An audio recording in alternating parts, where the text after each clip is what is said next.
Boa noite, amigos. Aqui os fala Matheus Tiburcio do canal Siqueton.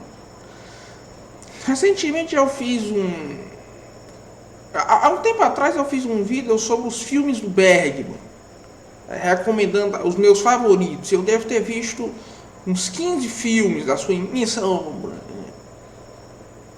O Ingmar Bergman é um dos grandes artistas do cinema. E vem muito sendo dito a respeito dele por alguns críticos novos. O Michael Jones ele dá uma série de opiniões a respeito, né? Em especial. Então o que acontece? Bergman ele tem duas fases. A primeira fase é uma fase espiritual, a busca pelos grandes problemas do indivíduo frente à sua existência. É a fase existencial e espiritual. Você vê, por exemplo, aquele filme A Fonte da Donzela, que é uma meditação acerca da relação entre mal e bem, entre o mal no meio da providência, e como se deve ver isto. É um filme muito lindo, ainda que extremamente trágico, e Bergman depois se arrependeu. Pode-se dizer que é o filme mais católico do Bergman, né? E é um filme que ele se passa na Suécia medieval, mas de forma bem mais realista do que, por exemplo, o Sétimo Selo, que é um filme alegórico sobre o declínio da espiritualidade de um lugar, o declínio da vida de um lugar. Veja, o Sétimo Selo é uma referência ao Apocalipse. E o Sétimo Selo, por que ele se mostra naquela época? Porque o filme, esse título é uma referência ao historicismo luterano. O luteranismo ele tem uma maneira muito específica de interpretar o Apocalipse. Eles interpretam o Apocalipse como um livro cujas profecias se estendem pela história, ao invés de um evento futuro. O próprio Lutero dizia que, para ele, quando ele dizia que o Papa era o Anticristo, não é que o Anticristo seja o último Papa que irá dominar o mundo. O Anticristo é a instituição do papado como um processo histórico. Isso é uma coisa muito típica dos luteranos e de algumas seitas protestantes, em especial, como é o caso dos anabatistas. Então você vê um momento em que há o prenúncio da reforma protestante, que é o fim da espiritualidade nórdica. Que ao menos nas elites daquele momento você tinha um absoluto esvaziamento. No povo comum, os saltimbancos que ainda viam a Virgem Maria, aquilo pertencia. Mas este filme ele faz a demarcação das duas fases do Bergman. A segunda fase é a fase psicológica. Nessa fase ele trata dos problemas psicológicos, especialmente dos problemas relacionados pela revolução sexual. Todos os filmes dessa segunda fase são filmes relacionados ao ciclo da culpa, né? São filmes relacionados ao ciclo da culpa. O ciclo da culpa sexual, que sempre termina com o fenômeno da dissociação. Você tem uma fórmula que é a culpa, que é catalisada pelo desespero. No isolamento e no meio a sensação da catástrofe, aquilo se torna visível, aquilo se torna algo insuportável. E você tem uma catástrofe, uma explosão, que muitas vezes ela é controlada, como é o caso do coronavírus. Por exemplo, naquele filme, Do Outro Lado do Espelho, você vê isso.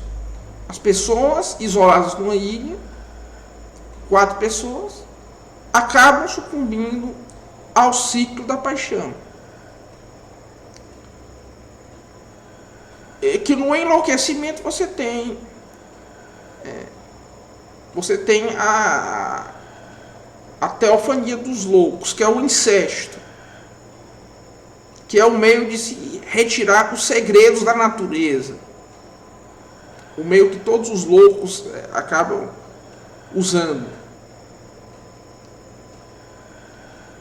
Um filme dele, O Silêncio, Shinstad, foi o filme também que primeiro quebrou, um dos primeiros filmes a quebrar o Código de Reis dos Estados Unidos. Que ele mostra também isso no meio da catástrofe. O enlouquecimento sexual. A pessoa percorre o ciclo da culpa inteiro. E, por fim, o que você vê é a completa exaustão, a ação completamente irracional, após a entrega da paixão. Ele tenta explicar isso em outro filme, que é a Persona, que, pelas categorias do Carl Jung, a culpa sexual, o fim do ciclo da culpa, gera a dissociação, que é a sua personalidade, ela se divide em duas. A personalidade se deforma pela culpa. Esse é o elemento central do segundo Bergman.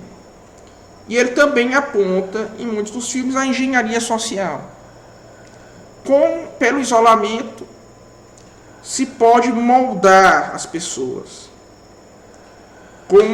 Como é feito o experimento alquímico de manipulação das pessoas. Tanto que ele tem um filme chamado O Ovo da Serpente, que fala exatamente sobre isso. O ovo da serpente é um símbolo da alquimia.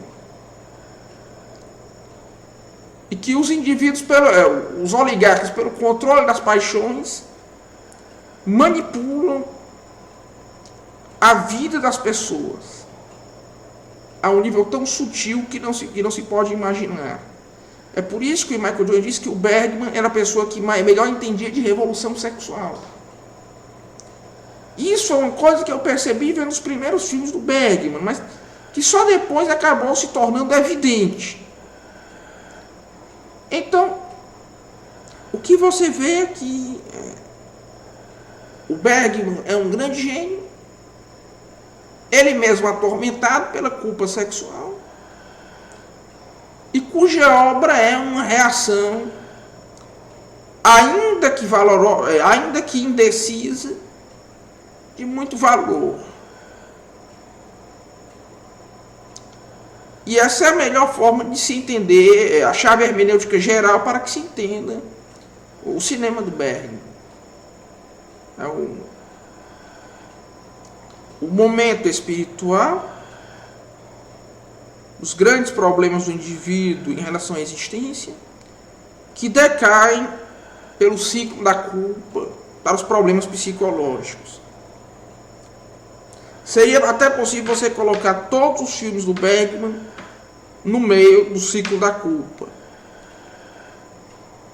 Pois é fundamentalmente isso. Um forte abraço a todos, até logo. Se você gostou desse vídeo, se inscreva no canal, seja membro para assistir aos meus cursos, especialmente o curso de Filosofia Prática, cuja membresia são apenas R$ 13,99.